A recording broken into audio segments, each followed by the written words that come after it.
दोस्तों, आप सभी का स्वागत है आज के विचार में। तो आज 8 दिसंबर है। तो आज का मुख्य विचार, जिंदगी के चरण की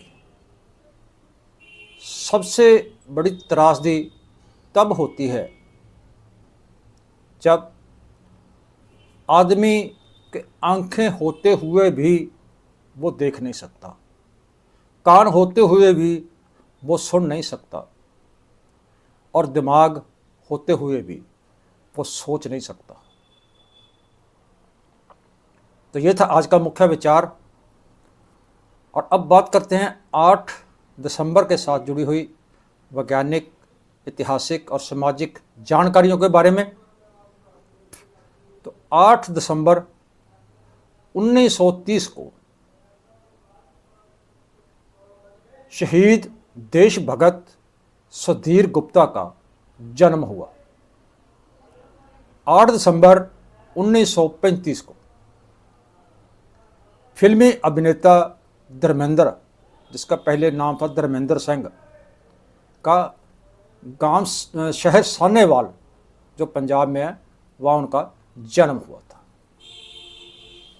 तो 8 दिसंबर 1953 को वैज्ञानिक डॉक्टर सुंदरलाल होड़ा का देहांत हुआ था। 8 दिसंबर 1995 भारत में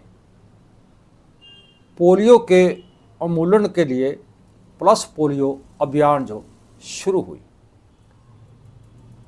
8 दिसंबर 2009 इराक में बमबारी के कारण 127 लोगों की मृत्यु और 448 लोग जो थे वो घायल हुए थे। तो ये था 8 दिसंबर के साथ दिन के साथ जुड़ी हुई विशेष जानकारियों के बारे में। तो अब बात करते हैं डॉक्टर सुंदरलाल होड़ा के बारे में। तो डॉक्टर सुंदरलाल होड़ा ने मछलियों के बारे में जो था उन्होंने स्टडी की और वो उसमें काफ़ी दिलचस्पी रखते थे और इसीलिए वो प्रसिद्ध जो थे मछली शिक्षा विशेषज्ञ माने जाते हैं। तो उनका जो जन्म है वो 1896 में पश्चिम पंजाब, जो अब पाकिस्तान में है, हाफिजाबाद में उनका हुआ था। तो उन्होंने प्रथम शिक्षा जो थी वो जलंधर, जो अब पूर्वी पंजाब में है शहर, तो वहाँ के AS हाई विद्यालय से उन्हें शिक्षा लेने के बाद तो सरकारी महाविद्यालय जो था लाहौर में उन्होंने प्रवेश किया। तो वहाँ उन्होंने जीव विज्ञान के प्रोफेसर की नेतृत्व के नीचे तो सबसे पहले उन्होंने मेंढे की हड्डियों का जो परीक्षण किया और उसमें हैवर्सन कैनालज को ढूंढा उनकी हड्डियों में, जिनमें छोटी छोटी कैनालज हैं और उनके माध्यम से उनकी जो रक्त वाहिकाएं हैं वो गुजरती है, जिसमें से रक्त जो है उसके मेंढे के शरीर में सर्कुलेशन करता है। तो MSc करने के बाद 1919 में उन्होंने ज्वालोजिकल सर्वे ऑफ इंडिया में खोज वैज्ञानिक की उनको नौकरी भी की, उन्हें वहाँ नौकरी मिल गई।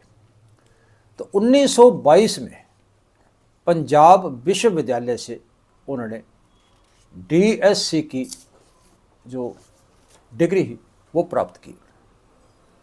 तो 1942 से 1947 तक बंगाल में मछली पालन विभाग के वो निदेशक भी रहे। फिर उन्होंने ज्वालोजिकल सर्वे ऑफ इंडिया में अंतिम समय तक वो निर्देशक रहे उनके। तो उन्होंने भारत के अलावा और भी बहुत सी पत्रिकाओं में तकरीबन 400 के करीब जो थे उन्होंने खोज पत्र जो लिखे, जो उन्होंने स्टडी किए थे। तो भारत में नेशनल पार्कों की स्थापना करने और आर्थिक महत्व वाली मछलियों का जो पालन पोषण करने के बारे में उन्हें लोगों को बताया, और उसके ऊपर उन्हें ज़्यादा जोर दिया कि इसके ऊपर जो है लोगों की जो आर्थिक स्थिति है, तो जो आज भी जैसे मछली फार्म जो है लोग बना रहे हैं, तो ये सब उन्हीं की देन है। तो उन्होंने 1944 में जय गोविंद मेमोरियल उनको स्मृति पदक, और 1957 में जवाहरलाल नेहरू पदक और सर दोराब टाटा मेमोरियल पदक भी उनको मिले इस खोज के कारण। तो भारत और मलेशिया में मछलियों की विभाजन को उनके बताने का जो विभाजन था मछली में अलग अलग, तो बताने के लिए उन्होंने सतपुड़ा पशिकल्पना जो है एक सिद्धांत उन्हें प्रस्तुत किया। तो मछली विशेषज्ञ जाने जाते वो डॉक्टर वैज्ञानिक सुंदरलाल होड़ा का आज के दिन 8 दिसंबर 1955 को देहांत हो गया। तो ये था डॉक्टर सुंदरलाल होड़ा के जीवनी के बारे में। तो अब बात करते हैं जलवायु परिवर्तन के बारे में। तो जलवायु जो है कई वर्षों से कई जगहों पर, ये वैसे तो औसत मौसम होता है, लेकिन अब इसमें जलवायु में काफ़ी परिवर्तन आ रहा है। जैसे तपश बढ़ रही है, तो उनकी औसत परिस्थितियों में आया परिवर्तन वैश्विक स्तर पर, और तापमान बढ़ने के साथ साथ अब धरती तेजी के साथ जलवायु परिवर्तन के दौर में से गुजर रही है। तो बहुत ही ज़्यादा गर्मी और बहुत ही ज़्यादा सर्दी का मौसम और ध्रुवीय हिमपात का जो पिघलने के इस प्रभाव में से ये एक है। तो जलवायु परिवर्तन हमारे रहने के तरीकों को बदल देगा, जिसके साथ पानी की कमी हो सकती है और भोजन जो है वो पैदा करना और भी मुश्किल हो जाएगा। तो सागर के जो है बढ़ते सतह के कारण कुछ क्षेत्रों में बहुत ज़्यादा गर्म हो सकते हैं और दूसरे वो रहने के योग्य नहीं रहेंगे। तो ज़्यादा मौसम होने की घटनाएं, क्योंकि इस तब्दीली के कारण जो घटनाएं होंगी, जैसे ज़्यादा लो, मूसलाधार वर्षा और तूफान, ये बहुत तेज हो जाएंगे, जो जीवन के लिए, जिंदगी के लिए एक खतरा भी बन सकते हैं। विशेष तौर पर रोजगार, रोटी, भोजन के लिए ये खतरा बन सकते हैं। तो गरीब देशों के जो लोग हैं, जो इस परिवर्तन के साथ बहुत तेज गति के साथ अपने जीवन में वो परिवर्तन नहीं ला सकेंगे,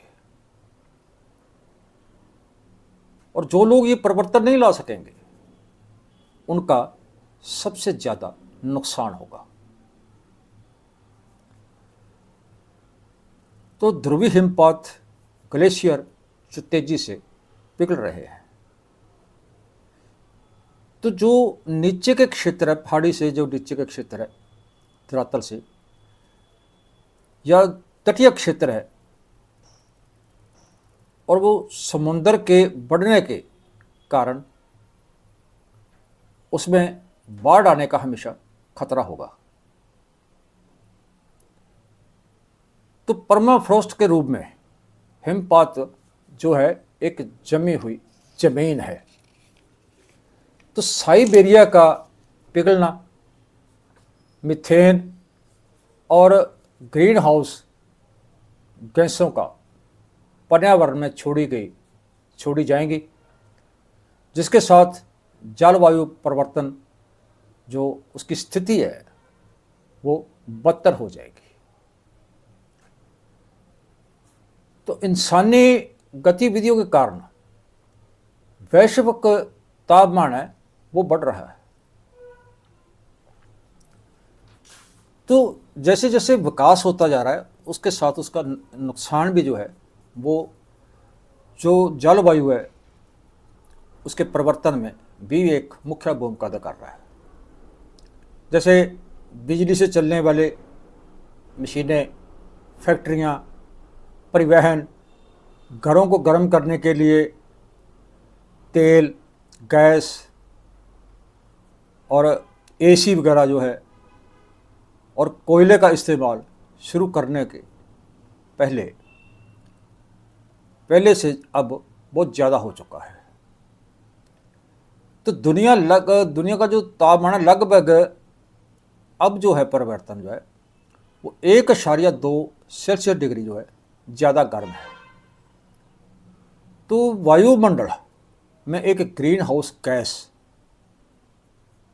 C02 की मात्रा जो है वो 19वीं शताब्दी में से लगभग 50% और पिछले 2 दशक में ये 12% बढ़ गई है। जब वृक्षों को जला दिया जाता है या उनको काट दिया जाता है तो वो कार्बन, जो वृक्ष कार्बन सोखते हैं, तो वृक्षों को जलाने के बाद, जो काटने के बाद वो कार्बन जो उसके अंदर जमा होती है वो छोड़ देते हैं। नतीजा तापमान बढ़ना शुरू हो जाता है। तो प्रभाव, जो इसका प्रभाव है वो दुनिया भर में अलग अलग होते हैं। हर क्षेत्र में अलग अलग प्रभाव होते हैं इसके होते हैं और होंगे इस तापमान के। तो ब्रिटेन बहुत ज़्यादा वर्षा के साथ आने वाले बाढ़ की चपेट में आ जाएगा। तो प्रशांत क्षेत्र जैसे क्षेत्रों में और नीचे क्षेत्रों के जो द्वीप है वो बढ़ते हुए सागर के नीचे गायब हो जाएंगे।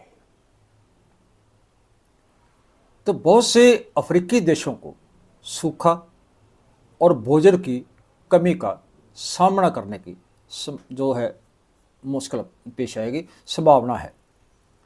तो उत्तरी अमेरिका में खराब सूखे की स्थिति जो है वो पश्चिम अमेरिका में आने की संभावना बढ़ जाएगी, जबकि दूसरे क्षेत्र में ये संभावित तौर पर